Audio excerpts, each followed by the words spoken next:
Spiritual science is essentially law of karma. The more you are a spiritual scientist, the more you talk about law of karma. You study law of karma, you explain law of karma, you exhort law of karma, you propagate law of karma.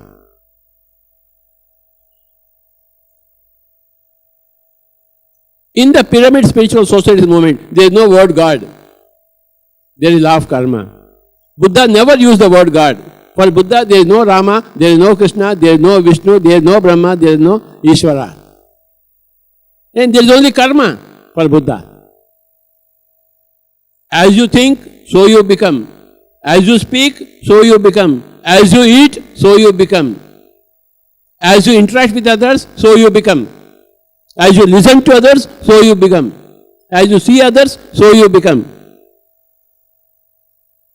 See, you rule yourself, you mold yourself, you make yourself, or you mar yourself.